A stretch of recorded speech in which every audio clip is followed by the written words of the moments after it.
Hi friends, നമസ്കാരം. നമ്മുടെ ഇഷ്ടവിശേഷങ്ങളായി ഗൗരീശങ്കരത്തിൻ്റെ ഒരു അടിപൊളി വിശേഷമായിട്ടാണ് വന്നിരിക്കുന്നത്. അപ്പോൾ എല്ലാവർക്കും നല്ലൊരു ദിവസം ആശംസിച്ചുകൊണ്ട് തന്നെ നമുക്ക് വിശേഷത്തിലേക്ക് പോകാം. അപ്പോൾ തുടങ്ങുമ്പോൾ തന്നെ കാണുന്നത് നമ്മുടെ വേണിനെയും ആദർശിനെയാണ്. അപ്പോൾ വേണി ഫോൺ വിളിച്ചിരിക്കുകയാണ്. അപ്പോൾ ആദർശ് ഫോൺ എടുത്തു. അപ്പോൾ വേണി, എനിക്ക് അസുഖങ്ങളൊന്നുമില്ല, പക്ഷേങ്കിൽ നീ വിളിച്ച കോൾ ഞാൻ കണ്ടിരുന്നു. ഞാൻ മനഃപൂർവ്വം തന്നെയാണ് ഫോൺ എടുക്കാതിരുന്നത്. എന്നിട്ട് മനഃപൂർവ്വമോ എന്ന് ചോദിച്ചോ? അതെന്തുട്ടിനാന്നാ ചോദിച്ചത്?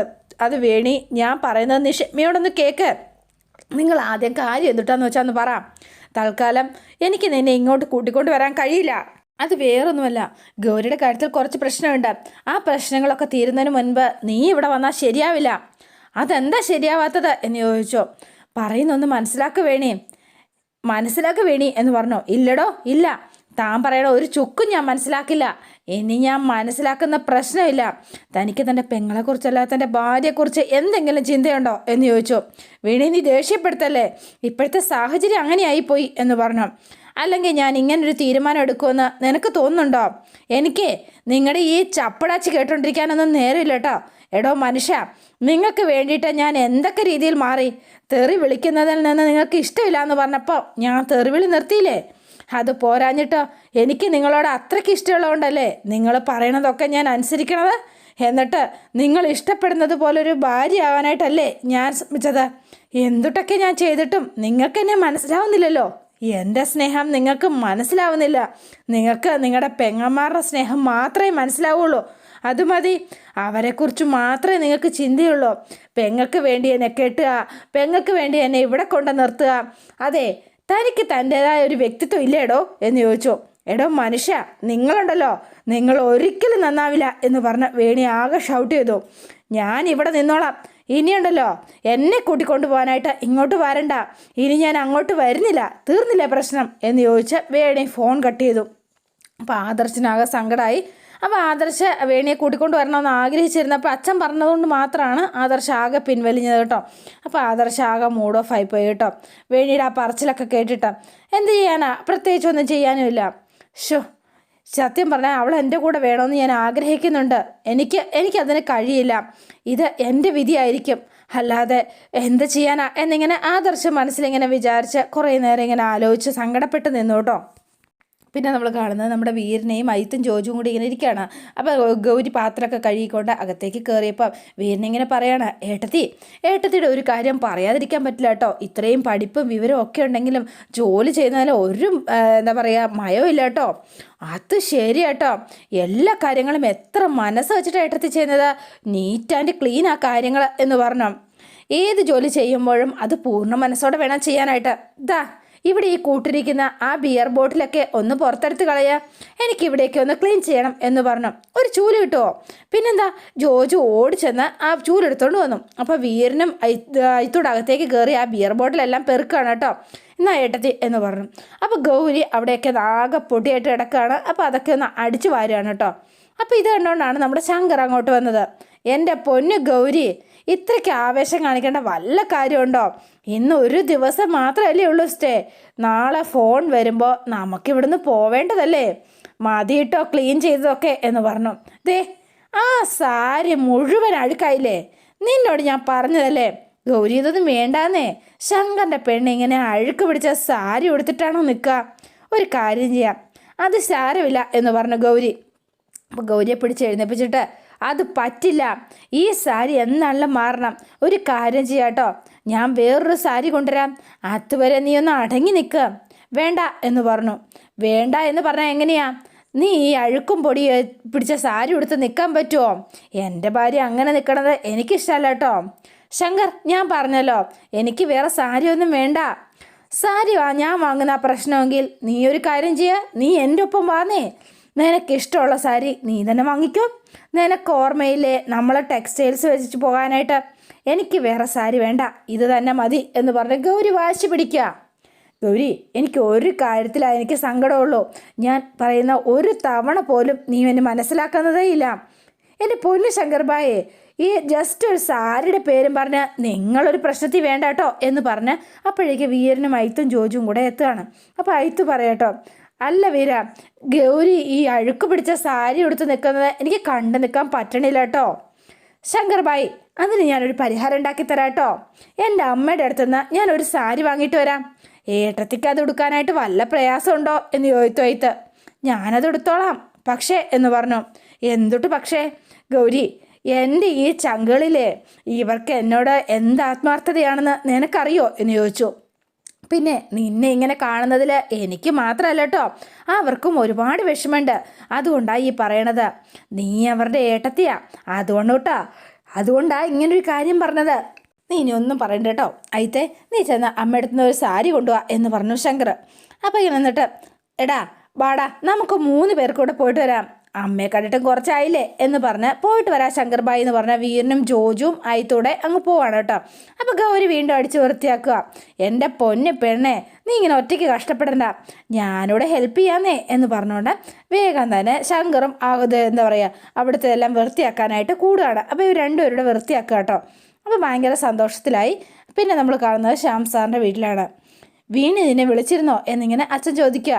എന്നിട്ട് ഇതിനോട് എന്ത് പറഞ്ഞു? പാവം, അവൾ ആകെ വിഷമിച്ചിരിക്കുക അച്ഛാ. എന്തോ ചെയ്യാനാ, ഇന്ന് ഞാൻ അവളെ കൂട്ടിക്കൊണ്ട് ചെല്ലാനായിട്ട് തൃശ്ശൂർ ചെല്ലും എന്നാ അവൾ വിചാരിച്ചിരുന്നത്. പിന്നെ തൃശ്ശൂർ ചെല്ലുമ്പം അവളെ കൂട്ടിക്കൊണ്ട് ഗുരുവായൂരും അതിരപ്പള്ളിയും ഒക്കെ പോകണമെന്ന് പറഞ്ഞിരുന്നു. ഞാൻ അങ്ങോട്ടേക്ക് ചെല്ലുമെന്ന് കരുതി രാവിലെ മുതൽ ഒരുങ്ങിയിരിക്കുകയായിരുന്നു കേട്ടോ. ഗൗരിയുടെ കാര്യത്തിൽ ഒരു തീരുമാനമായിട്ട് ഞാൻ നിന്നെ കൂട്ടിക്കൊണ്ട് വരാം എന്ന് പറഞ്ഞപ്പോൾ എന്നെ കുറേ വഴക്ക് പറഞ്ഞ് എൻ്റെ ഫോൺ കട്ട് ചെയ്തു. അത്ര തന്നെ. നമ്മുടെ വീടും നമ്മളെ ഒന്നും ഇഷ്ടപ്പെടാതെ നമ്മുടെ അടുത്ത് നിന്ന് എങ്ങനെയെങ്കിലും രക്ഷപ്പെട്ടു പോകണമെന്ന് വേണി ആഗ്രഹിച്ചപ്പോഴൊക്കെ അവളെ പിടിച്ചു നിർത്തിയത് അവളുടെ അച്ഛനായിരുന്നു. എന്നിട്ടിപ്പം അതേ അച്ഛൻ തന്നെയാ ഇപ്പം വേണിയുടെ സന്തോഷമൊക്കെ നശിപ്പിച്ച് കളഞ്ഞത് എന്നിങ്ങനെ നന്ദിനി പറഞ്ഞു. അപ്പോൾ മുത്തശ്ശി ചോദിക്കുക, അതെ ശ്യാമേ, ഗൗരിയെ ശങ്കറിനെ കുറിച്ച് എന്തെങ്കിലും വിവരം കിട്ടിയോ? അവരെവിടെയാണെന്നെങ്കിലും അറിയാൻ കഴിഞ്ഞോ? അവരെവിടെയാണെന്ന് ഒരു വിവരവും ഇല്ലമ്മേ. തൃശ്ശൂർ അടുത്ത് എവിടെയെങ്കിലും ഉണ്ടാവും എന്ന് പറഞ്ഞു ശ്യാമ. ശങ്കറിൻ്റെ കയ്യിൽ ഫോണുണ്ടല്ലോ, നീ അതിലൊന്ന് വിളിച്ചു നോക്കാത്ത എന്താ? ഞാൻ പല തവണ വിളിച്ചമ്മേ, പക്ഷേ ഇടയ്ക്ക് എപ്പോഴോ ഒന്ന് റിങ് ചെയ്തു, പിന്നെ കിട്ടിയതേ ഇല്ല. ഔട്ട് ഓഫ് കവറേജ് ഏരിയ എന്നാണ് പറയണത് എന്ന് പറഞ്ഞു. നാളെ ഏതായാലും ഞാൻ ഒന്നുകൂടി വിളിക്കാം. ശ്യാമേ, നാളെ വിളിക്കുമ്പോൾ ശങ്കറിനോട് ഗൗരിയെ മോളെയും കൂട്ടിക്കൊണ്ട് ഇങ്ങോട്ടേക്ക് വരാൻ പറ. അവർക്ക് ഇവിടെ താമസിക്കാമല്ലോ. ഒന്നുമില്ലെങ്കിൽ നമ്മുടെ മോളെ നമ്മുടെ കൺവെട്ടത്ത് തന്നെയെങ്കിലും കാണൂലോടാ. അതുകൊണ്ടാണ് ഞാനീ പറയണത്. ഇതിപ്പോൾ എവിടെയാണെന്നോ എന്താണെന്നോ അറിയാതെ ഒരു സമാധാനവും ഇല്ല എന്ന് പറഞ്ഞ് അമ്മ ആകെ സങ്കടപ്പെട്ട് എഴുന്നേറ്റ് പോയി കേട്ടോ. അപ്പോൾ ഇവരെല്ലാവരും ഇങ്ങനെ വിഷമിച്ചിരിക്കുകയാണ്. ഇനി എന്താ ചെയ്യേണ്ടതെന്ന് അറിയില്ല. ആദർശ് പറഞ്ഞു, അച്ഛാ, ഇപ്പോഴത്തെ സാഹചര്യത്തിൽ ശങ്കരനെയും ഗൗരി ഇങ്ങോട്ട് വിളിക്കാത്തതല്ലേ നല്ലത്. എങ്ങനെയെങ്കിലും ഈ ധ്രുവൻ്റെ പ്രശ്നം ഒന്ന് സോൾവ് ചെയ്യാം, അതിനുശേഷം നമുക്ക് ഇങ്ങോട്ട് വിളിക്കാം എന്ന് പറഞ്ഞു ആദർശ്. ധ്രുവന് പണം നൽകണ്ടേ? അതിന് എന്തെങ്കിലും പണം വഴി കണ്ടിട്ടുണ്ടോ എന്ന് ചോദിച്ചു നന്ദിനി. എൻ്റെ കുറച്ച് ആഭരണങ്ങളുണ്ടല്ലോ, അത് നമുക്ക് വിറ്റാലോ? അതെ, എൻ്റെ മാലയും വളയും കമ്മലും ഒക്കെ വിൽക്കാം എന്ന് ആരതിയും പറഞ്ഞു. നമ്മുടെ കയ്യിലുള്ള സ്വർണം വിറ്റാലൊന്നും ധ്രുവന് കൊടുക്കാനുള്ളത്ര പണം നമുക്ക് തികയില്ല. അതാ ഞാൻ പറയണത്. അപ്പം പിന്നെ നമ്മൾ എന്ത് ചെയ്യും ആദർശേട്ടാ? ശ്യാമേട്ടാ, ഞാനൊരു കാര്യം പറയട്ടെ. ഞാൻ എൻ്റെ വീട്ടിൽ വിളിച്ച് കുറച്ച് പൈസ ചോദിച്ചാലോ? നന്ദിനി, ഇത്രയും പൈസ തന്ന് സഹായിക്കാനുള്ള അവസ്ഥ തൻ്റെ വീട്ടിലില്ലല്ലോ. പിന്നെ എന്തിനാണോ വെറുതെ അവരെ ബുദ്ധിമുട്ടിക്കുന്നത്? താൻ എന്തിനാ അവിടെ പണം ചോദിക്കുന്നത്? മോശമല്ലേ? വെറുതെ എന്തിനാ അവരെ വിഷമിപ്പിക്കുന്നത്? എൻ്റെ വീട്ടുകാർ വിചാരിച്ചാൽ ഇത്രയും പണമൊന്നും അറേഞ്ച് ചെയ്യാൻ പറ്റില്ല എന്ന് എനിക്ക് നന്നായി അറിയാം. പക്ഷേ നമ്മുടെ സാഹചര്യം ഇങ്ങനെയായി പോയില്ലേ? അപ്പോൾ എല്ലാ വഴികളും നമ്മൾ ഒന്ന് മുട്ടി നോക്കണമല്ലോ എന്ന് പറഞ്ഞു. നാളെ ഒരു പേഴ്സണൽ ലോണിൻ്റെ കാര്യത്തിന് ഞാൻ ബാങ്കിൽ പോകുന്നുണ്ട്. അത് ശരിയാവുമോ നോക്കട്ടെ. അതെങ്ങനെയെങ്കിലും ഒന്ന് ശരിയായി കിട്ടിയിരുന്നെങ്കിൽ പിന്നെ നമ്മൾ രക്ഷപ്പെട്ടു എന്ന് പറഞ്ഞു നമ്മുടെ ശ്യാം സാറ്. അപ്പോൾ ഇവരെല്ലാവരും ആകെ ധർമ്മസങ്കടത്തിലാണ്. അവനെ ഓർത്തിട്ടാണെങ്കിൽ ആദർശന് കല്ലിപ്പൂണ്ട് നിൽക്കുകയാണ്. അവനെ കൈ കിട്ടി ഇടിച്ചു കൊല്ലും എന്ന അവസ്ഥയിലാണ്. പിന്നെ കാണുന്നത് നമ്മുടെ ശങ്കറിനെയും അതുപോലെ തന്നെ ഗൗരീനെയാണ്. അപ്പോൾ ഫോൺ എടുത്ത് ഇങ്ങനെ കൈ പിടിച്ചിങ്ങനെ നോക്കുകയാണ്. അങ്ങനെ വരട്ടെ, നമ്മുടെ ഫോൺ വിളിച്ചിട്ട് കിട്ടാത്തത് എന്തുകൊണ്ടാണെന്ന് ഇപ്പോഴല്ലേ മനസ്സിലായത്. അച്ഛൻ വിളിച്ചിട്ടുണ്ടാവും കേട്ടോ. അതെ, എന്താണെങ്കിലും കാണാതിരിക്കാൻ പറ്റില്ലല്ലോ. ഇവിടെ പുല്ല് ഒട്ടും റേഞ്ചില്ല. പിന്നെ എങ്ങനെ അച്ഛൻ വിളിച്ചിട്ട് കിട്ടുന്നത്? അപ്പോൾ ശങ്കർബായ് എന്ന് പറഞ്ഞ ഇമ്മാര് ദേ വന്നു കേട്ടോ. അയിത്തും ജോജുവും എല്ലാവരും കൂടെ വന്നു. ഏട്ടത്തി, ഇത് അമ്മയുടെ സാരി കേട്ടോ. ഇതെടുക്കാൻ ഏട്ടത്തിക്ക് പ്രയാസമൊന്നുമില്ലല്ലോ അല്ലേ? ഞാൻ ചോദിച്ചപ്പോൾ അമ്മ സന്തോഷത്തോടെ എടുത്തു തന്ന കേട്ടോ എന്ന് പറഞ്ഞു.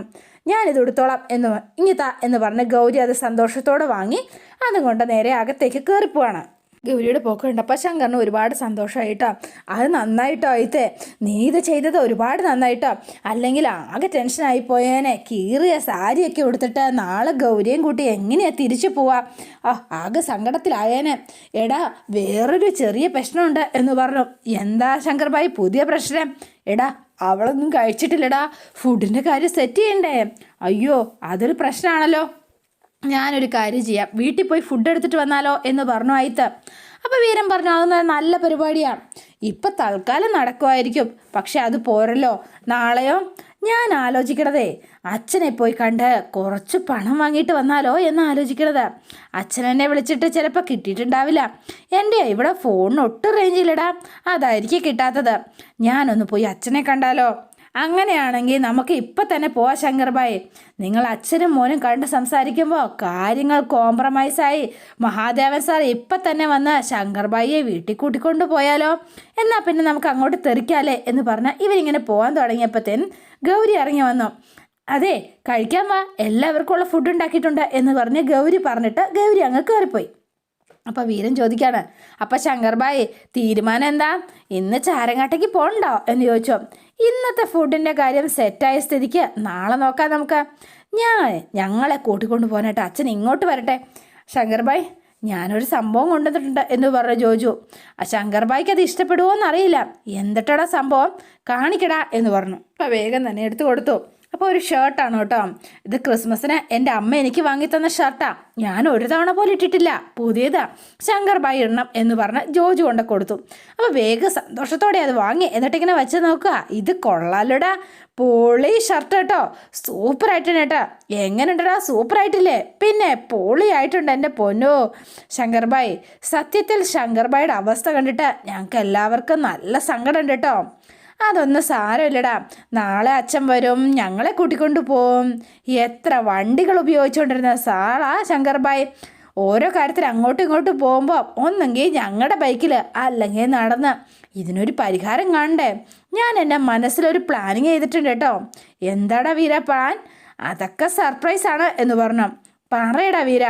അതെ ഏട്ടത്തിയെ, നമുക്കുള്ള ആഹാരവും വിളമ്പി വെച്ചിട്ട് കാത്തിരിക്കാം. ആ പാവത്തിനെ നമ്മളിങ്ങനെ കാത്തിരുത്തണ്ട, വാ നമുക്കങ്ങ് കഴിക്കാന്നേ എന്ന് പറഞ്ഞു. അപ്പോൾ ഗൗരി ദേവർക്ക് എല്ലാവർക്കും വിളമ്പി കൊടുക്കുകയാണ്. എല്ലാവരോടും ഒരുമിച്ചായിട്ടോ ഇരിക്കണതൊക്കെ. അപ്പോൾ ഭയങ്കര സന്തോഷത്തിലാണ് ഇരിക്കുന്നത്. അപ്പോൾ ഇവർ വിളമ്പിയിട്ട് ഇങ്ങനെ ഇവന്മാരിങ്ങനെ പരസ്പരം അങ്ങോട്ടും ഇങ്ങോട്ടും മുഖത്തോട് മുഖം നോക്കിയിരിക്കുക. എന്താടാ, നിങ്ങൾക്ക് എന്തോ പറയാനുണ്ടല്ലോ, എന്താടാ ഇങ്ങനെ നോക്കിയിരിക്കണത് എന്ന് ചോദിച്ചു ശങ്കർ. നിങ്ങൾ 3 പേരും എന്തോ പ്ലാനിങ്ങിലാണല്ലോ. ഞാൻ കേട്ടത്തിയോട് ഒരു അനുവാദം ചോദിക്കാനുണ്ട്. എന്തിനാ എന്ന് ചോദിച്ചു.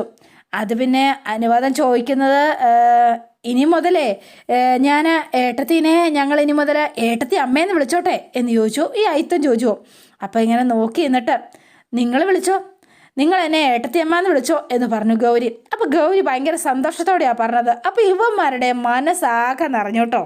പിന്നെ നമ്മൾ കാണുന്നത് ശ്യാം സാറിനെയാണ്. അപ്പോൾ ശ്യാം സാറ് ഇത് ലോൺ എടുക്കാനായിട്ട് ബാങ്കിലെത്തിയിരിക്കുകയാണ്.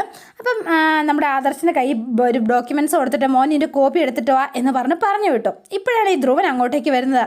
അപ്പോൾ ധ്രുവൻ കൊണ്ടൊരു ചിരിയൊക്കെ ചിരിച്ച്, അയ്യോ പ്രൊഫസറെ, അപ്പം കാര്യങ്ങളൊക്കെ സ്മൂത്തായിട്ടാണ് നടക്കണമല്ലേ?